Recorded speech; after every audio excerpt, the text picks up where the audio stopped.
आज हम बात करने वाले हैं भारतीय इतिहास के एक ऐसे किरदार की जिसका नाम सुनते ही ताकत, क्रूरता और एक जबरदस्त एडमिनिस्ट्रेटर, ये सब बातें एक साथ दिमाग में आती हैं। जी हां, हम बात कर रहे हैं अलाउद्दीन खिलजी की। तो चलिए कहानी शुरू करते हैं उसके एक टाइटल से। वो खुद को कहता था सिकंदर सानी, मतलब दूसरा अलेक्जेंडर। सोचिए जरा, ये एक लफ्ज ही बता देता है कि उस आदमी के इरादे कितने बुलंद थे। वो खुद को पूरी दुनिया का विजेता मानता था, कम से कम सोचता तो यही था। लेकिन सवाल यह है कि इतनी बड़ी सोच वाला ये आदमी दिल्ली के तख्त तक पहुंचा कैसे? यकीन मानिए, उसकी कहानी किसी थ्रिलर फिल्म से कम नहीं है।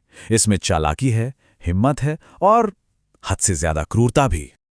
अब जरा इस सफर पर नजर डालिए। शुरुआत हुई सुल्तान जलालुद्दीन के दरबार में एक मामूली से पद से, आमीर-ए-तुजूक। फिर अपनी काबिलियत के दम पर वो कारा का गवर्नर बना। और फिर आता है कहानी का वो मोड़ जिसने सब कुछ बदल दिया। उसने धोखे से अपने ही चाचा, जो उसके ससुर भी थे, सुल्तान जलालुद्दीन, उन्हीं की हत्या कर दी और दिल्ली की गद्दी पर कब्जा कर लिया। तो सत्ता तो मिल गई, लेकिन गद्दी पर बैठना फूलों की सेज नहीं थी। खिलजी के सामने एक बहुत बड़ा, बल्कि उस वक्त का सबसे बड़ा खतरा मुंह बाए खड़ा था। मंगोलों के लगातार हमले। और ये वो मंगोल थे जिनसे उस वक्त पूरी दुनिया कांपती थी। और ये स्लाइड ये बताती है कि उसे एक जबरदस्त मिलिट्री कमांडर क्यों कहा जाता है। उसने एक के बाद एक मंगोल हमलों को सिर्फ रोका ही नहीं, बल्कि उन्हें ऐसी करारी शिकस्त दी कि वो दोबारा मुड़कर देखने की हिम्मत न कर पाए। जालंधर, किली, अमरोहा, रावी, इन लड़ाइयों में उसने मंगोलों की विशाल सेनाओं को रौंद डाला और हिंदुस्तान को एक बहुत बड़ी तबाही से बचा लिया।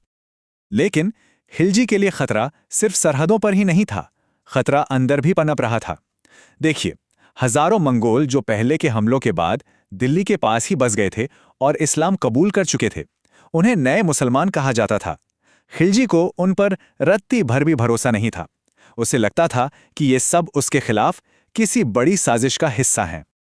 और यहीं उसकी क्रूरता का वो चेहरा सामने आता है जिसे देखकर रूह कांप जाए। अपने राज को अंदर से महफूज करने के लिए खिलजी ने एक ऐसा कदम उठाया जिसकी किसी ने कल्पना भी नहीं की थी। 1298 में एक ही दिन में उसने दिल्ली में रह रहे तकरीबन 30,000 नए मुसलमानों के कत्लेआम का हुक्म दे दिया। एक दिन में 30,000 लोग। तो बाहर के और अंदर के दुश्मनों से निपटने के बाद खिलजी की नजरें अब घूमी दक्षिण भारत के अमीर और सोने से लदे राज्यों की तरफ। और वो दिल्ली का पहला ऐसा सुल्तान बना जिसने अपनी फौजों को विंध्य पहाड़ों के पार भेजा। उसकी स्ट्रैटेजी एकदम सीधी और बेरहम थी, लेकिन उतनी ही असरदार भी। अपने सबसे भरोसेमंद जनरल मलिक काफूर की अगुवाई में उसने दक्षिण के अमीर राज्यों को लूटा, वहां के मंदिरों को तोड़ा और बेशुमार दौलत हासिल की।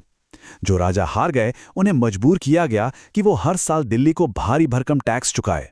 और हाँ, इसी लूट के दौरान वारंगल से उसे वो चीज मिली जिसे आज दुनिया कोहिनूर के नाम से जानती है।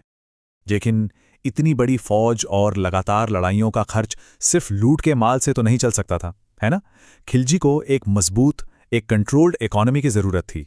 और यहीं पर इस बेरहम विजेता का एक बिल्कुल ही अलग रूप सामने आता है, एक बहुत ही चालाक और दूर की सोचने वाले एडमिनिस्ट्रेटर का। अब यहां एक सवाल उठता है, क्या उसके सुधार सच में लोगों के भले के लिए थे, या ये सब एक बड़ी मिलिट्री मशीन को चलाने का जुगाड़ था?